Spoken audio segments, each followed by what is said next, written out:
자, 중국 국경절인 10월 1일이죠. 중국의 화폐 위안화가 국제통화기금의 특별 인출권 SDR에 편입이 됐습니다. 그러니까 중국의 화폐 위안화가 이제는 국제적으로 통용되는 화폐로 인정받게 됐다, 이런 의미인데 과연 위안화의 SDR 편입이 국내 증시에는 어떤 영향을 미치게 될까요? 윤정두 대표가 준비했습니다.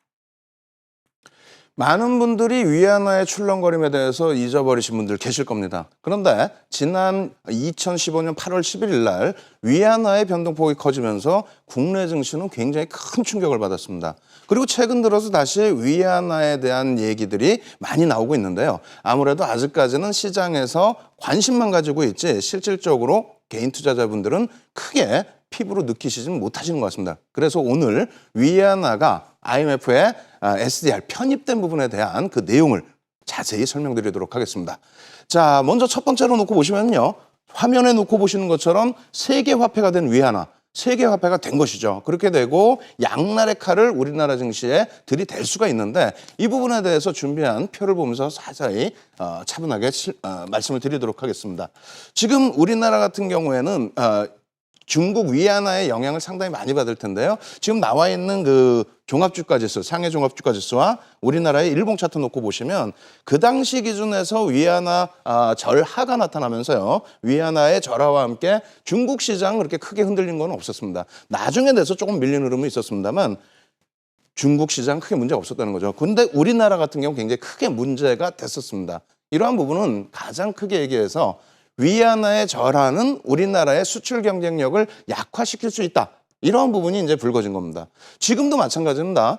위안화가 달러 대비해서 상당폭의 약세를 지속하게 있으면서 이러한 부분이 금융시장의 악재로 작용된다라는 우려감이 확산되고 있는데 실질적으로는 그렇지 않다라는 거죠. 실질적으로 그렇지 않다라는 내용은 어떤 것이 있냐면요.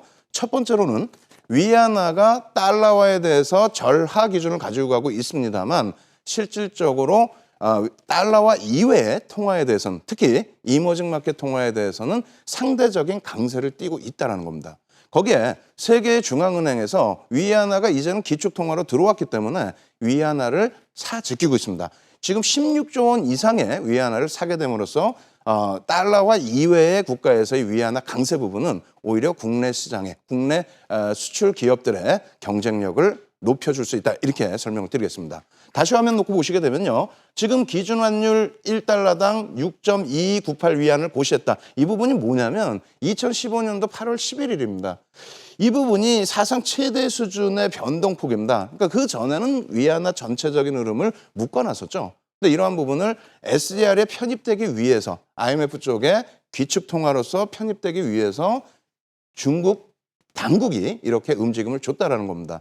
이러한 부분이 지금 이제 1년 넘은 시간에 다시 말씀드리는 이유는 이 당시에 이러한 흐름만을 가지고도 그러니까 하루의 변동폭만 가지고도 우리나라가 큰 충격을 받았는데 또 아시아 증시가 큰 충격을 받았는데 이번에는 10월 1일부터 위안화가 SDR에 편입됐음에도 불구하고 전혀 문제가 없다라는 거죠. 지금 화면 또 나오고 있습니다만 이때 당시도 마찬가지입니다. 2015년 8월 15일 기준인데요. 환율 변동폭이 15원 90전이나 급등을 했습니다. 근데 지금은 어떻습니까? 오히려 환율 변동폭 자체가 올라서고 있긴 합니다만 원화가 약세를 띠고 있긴 합니다만 그 변동폭 부분은 안정세를 취하고 있다. 이렇게 말씀을 드리겠습니다. 결론적으로 말씀드린다면은 지금 위안화의 양날의 칼이라는 부분은 위안화가 기축통화로 들어가게 됨으로써 위안화의 지금 현재 기준에 달러화 대비해서의 약세 부분이 우리나라의 수출 경쟁력을 낮출 것이다 라는 우려감이 있는데 오히려 그렇지 않고요.